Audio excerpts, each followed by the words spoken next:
प्रचाराचं ग्राउंड कुठे आहे? मागच्या महिन्यात हा प्रश्न सातत्याने राजकीय विश्लेषक विचारत होते। त्याचं कारण म्हणजे एकीकडे महायुती ही भक्कम होती, तर दुसरीकडे विरोधक सरेंडर झाल्यात जमा होते। विरोधकांकडे मुद्देच नाहीयेत म्हणून भाजप नेते विरोधकांना डिवचत होते। इलेक्शनचं पारडं हे वन साइड भाजपच्या बाजूला झुकलेलं होतं। अशात नगरपालिका झाल्या आणि भाजपशिवाय पर्याय नाही, विरोधकांचा रणछोडदास झालेला आहे असं वाटायला लागलं। नगरपालिका झाल्या आणि महानगरपालिका आल्या, मतदान 8 ते 10 दिवसांवर आलं तरी विरोधकांकडे मुद्देच नव्हते। अशा वेळी विरोधकांच्या मदतीला आली ती भाजप। वन साइड असलेल्या भाजपनेच असे काही डाव टाकले की स्वतःचा खड्डा खोदला।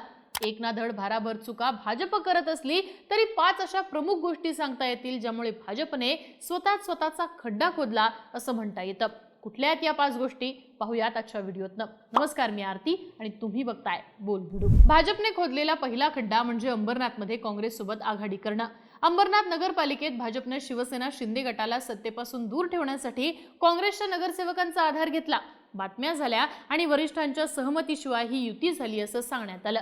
इथपर्यंत घडामोडी झाल्या असत्या तरी भाजपला डॅमेज कंट्रोल करणं सोपं ठरलं असतं, पण भाजप इतक्यावर थांबेल तर ती भाजप कसली? काँग्रेसच्या वरिष्ठांनी भाजपसोबत युती केलेल्या आपल्या नगरसेवकांना तडकाफडकी बडतर्फ केलं। भाजपनं लगेचच या नगरसेवकांना आपल्याकडे घेतलं आणि सत्तेवरती दावा ठोकला। तिकडे एकनाथ शिंदेंनी दाढीवरनं हात फिरवला आणि भाजपचाच कार्यक्रम झाला। शिंदे आणि अजित पवार गटाची युती झाली। आता इथं विरोधकांना आयती संधी कशी मिळाली? तर एकीकडे काँग्रेस जो खालच्या पातळीवर वैचारिक तडजोड झाली म्हणून थेट आपल्या नगरसेवकांना घरचा रस्ता दाखवतो, कारवाई करतो, तर दुसरीकडे काल काँग्रेसच्या चिन्हावर निवडून आलेले लोक सुद्धा भाजपला चालतात हे परसेप्शन बिल्ड झालं। भाजप सातत्यानं अजित पवार आमच्या सोबत आले, काँग्रेसचे नेते आमच्या सोबत आले, आमची विचारधारा तरी कायम आहे असं सांगत असते, पण या कृतीतनं भाजपला विचारधारेचं काहीच पडलेलं नाही। मुस्लिम मतांचं तुष्टीकरण काँग्रेस करते असे भाजप सांगत असली तरी त्याच आधारावर 2च दिवसांपूर्वी निवडून आलेले नगरसेवक भाजपला कसे चालतात हा प्रश्न विचारण्यात येऊ लागला। थोडक्यात विरोधकांकडे मुद्दे नव्हते, अंबरनाथ प्रकरणामुळे मात्र विरोधकांना भाजपच्या सत्तेसाठी काहीही करण्याच्या धोरणाला समोर आणता आलं आणि हे निमित्त भाजपनेच दिलं। भाजपने स्वतःसाठी खणलेला दुसरा खड्डा आहे तो म्हणजे अकोटमध्ये MIM सोबत जाणं। अकोट नगर परिषदेत स्पष्ट बहुमत कुणालाच मिळालं नाही आणि अशातच अकोट विकास मंच मार्फत भाजप आणि MIM एकत्र झाल्याची बातमी आली। नेहमीप्रमाणे फडणवीसांनी खालच्या पातळीवर हे सगळं झालं, कारवाई करणार असं सांगत ही युती तुटल्याचं स्पष्टीकरण दिलं, पण जो धमाका व्हायचा होता तो झालाच। देश पातळीवर MIM आणि भाजप एकत्र आल्याच्या बातम्या लागल्या आणि सुरुंग लागला। एकीकडे भाजप ही ठाकरे कसे मुस्लिम तुष्टीकरणाचं राजकारण करतायत, बटेंगे तो कटेंगे करतायत असं सांगत असते। मुंबईच्या महानगरपालिकेत तर भाजपचा प्रमुख दावा हा हिंदुत्ववादी मतांवरतीच आहे। 6 टर्म आशिष शेलार हे हिंदुत्वावरनं ठाकरेंना अडचणीत आणतायत, पण त्याच वेळी MIM सोबत भाजप युती करत असल्यानं भाजपचा हिंदुत्ववाद मात्र तोंडावर आपटला। इकडे नवाब मलिक नको म्हणणारे भाजपचे नेते हे आशिष शेलार स्वतःचाच उल्लेख मुस्लिम लोकांसमोर मला आशिष कुरेशी म्हणून करतात। अशा अनेक गोष्टी या निमित्तानं समोर आणण्यात आल्या। थोडक्यात काय तर हिंदुत्ववादी मतं आपल्याला तारतील, मराठी मतांमधली हिंदुत्वावरची मोठी वोट बँक आपण खेचून घेऊ असं सांगण्यात येत असतानाच भाजपनं माती खाल्ली आणि हिंदुत्ववादी या आपल्या ब्रँड व्हॅल्यूवरतीच प्रश्नचिन्ह निर्माण करणारं राजकारण केलं। भाजपने खोदलेला तिसरा खड्डा तो म्हणजे बदलापूरमध्ये। बदलापूरच्या बाललैंगिक शोषणात सहआरोपी असलेल्या तुषार आपटेला भाजपने थेटपणे स्वीकृत नगरसेवक केलं। राज्यभरातनं भाजपवरती टीका झाल्यानंतर भाजपने हा निर्णय मागे घेतला खरा, पण समोर महानगरपालिकेच्या इलेक्शन नसत्या तर भाजपने तुषार आपटेला राजीनामा द्यायला भाग पाडलं असतं का? या उलट तुषार आपटेचं समर्थनच भाजपने केलं असतं असा प्रश्न लोकांकडनं या राजीनाम्यानंतर विचारला गेला। जर भाजपवरती टीका झाली नसती तर राजीनामा दिला गेला असता का असाही प्रश्न या दरम्यान विचारण्यात आला। आता हा तुषार आपटे फरार होता, बाललैंगिक शोषणात बदलापूर पेटून उठलं होतं। अक्षय शिंदे या मुख्य आरोपीचा एन्काउंटर करण्यात आलेला इतकं सेन्सिटिव्ह प्रकरण असताना सुद्धा भाजपने ही चूक का केली हा प्रश्न आजही विचारला जातोय, पण आपटेला नगरसेवक करत भाजपनं इथं आपला खड्डा मात्र खोदला। कारण आजवर टोळी, खून अशा लोकांना पाठीशी घालणाऱ्या भाजपकडे निवडणुकीचा निवडून येण्याचा प्रॅक्टिकल अप्रोच ठेवणारा पक्ष म्हणून काही जण समर्थन तरी करायचे, पण बाललैंगिक शोषणातला आरोपी या कृतीचं कोणीच समर्थन करू शकलं नाही। अर्थात हे निमित्त भाजपनेच दिलं आणि भाजपनेच आपल्यासाठी तिसरा खड्डा खोदून ठेवला। आता यानंतर भाजपने चौथा खड्डा खोदलाय तो म्हणजे अण्णामलाई यांच्या स्टेटमेंटमुळे। तामिळनाडू भाजपचे प्रदेश उपाध्यक्ष असणारे अण्णामलाई हे मुंबई महानगरपालिकेच्या प्रचारासाठी आलेले होते।